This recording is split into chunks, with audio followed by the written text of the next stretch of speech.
पर देखिए DIS की बाइंग है 2,500 करोड़ की, और FII की भी बाइंग है कल 600 करोड़ की, लेकिन कल एक्सपायरी का दिन था तो उस नंबर को थोड़ा सा पिंच ऑफ सॉल्ट के साथ लीजिए। इवन जो इंडेक्स फ्यूचर स्टॉक फ्यूचर्स का आंकड़ा है, उसमें स्टॉक फ्यूचर्स का जो आंकड़ा है ना एक्सपायरी वाले दिन का, वो हमेशा ध्यान रखिएगा। ये खैर बार से आ गया आपकी स्क्रीन पर FIIs के और DIS के, दोनों के। DIS अब लगातार बाय कर रहे हैं। वो जो इंडेक्स और स्टॉक फ्यूचर्स का आंकड़ा आपको दिखेगा, उसमें काफ़ी कुछ स्टॉक फ्यूचर्स की जो बाइंग है उसको इग्नोर करिए। इग्नोर इसलिए करिए क्योंकि ये आर्बिट्राज पोजीशंस होती हैं, उनको अनवाइंड किया जाता है। आर्बिट्राज पोजीशन क्या होती हैं? जब भी कोई सीरीज शुरू होती है तो उसके फ्यूचर्स प्रीमियम पे ट्रेड करते हैं स्टॉक्स के।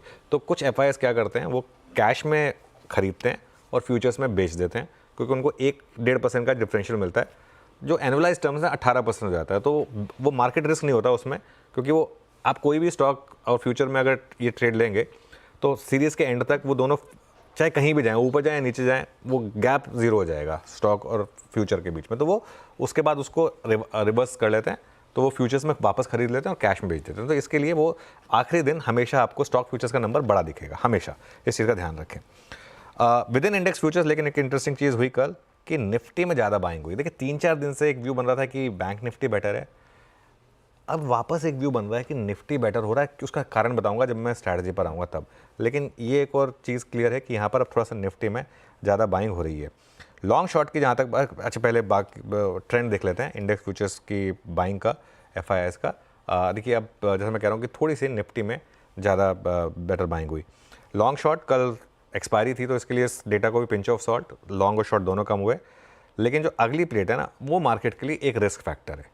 जो लॉन्ग शॉर्ट है, ये ग्राफिकली आपने देख लिया, टेबुलर फॉर्मेट में देखिए, 3,52,000 थे हम, 3,36,000, मतलब सिर्फ नेट 16,000 कॉन्ट्रैक्ट ही कम हुए, और परसेंटेज टर्म्स में 75 से 80% पर आ गए। 80% FII की लॉन्ग पोजीशन, मतलब रिस्क तो है मार्केट में, लेकिन ऐसा नहीं है कि पहली बार हुआ। पिछले 2 सीरीज से भी FIIs इसी तरीके के लॉन्ग कैरी कर रहे हैं और मार्केट नहीं गिरा है। तो इसके लिए ये भी एक इंटरेस्टिंग चीज़ है।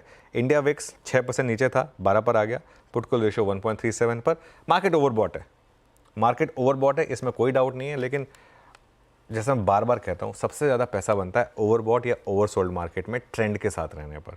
जब ओवरबॉट में, हाँ ऑब्वियसली आपको स्टॉप लॉस लगाना होगा, लेकिन ओवरबॉट मार्केट में पैराबोला की तरह मार्केट चलता है, ओवरसोल्ड मार्केट में मार्केट एकदम ग्रेविटी के साथ गिरता है। तो इसके लिए वहाँ सबसे ज़्यादा पैसा बनता है। एक अच्छी चीज़ है सीरीज़ की शुरुआत, इसका मतलब बैन में कोई स्टॉक नहीं है, तो बैन में 0 स्टॉक। तो ये एक अच्छी चीज़ मार्केट के लिए कि नई सीरीज़ की शुरुआत में कोई भी स्टॉक FNO बैन में नहीं है।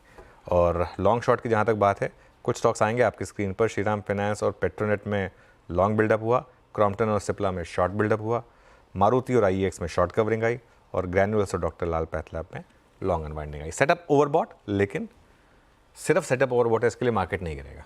ठीक बात। तो ग्लोबल हैंडओवर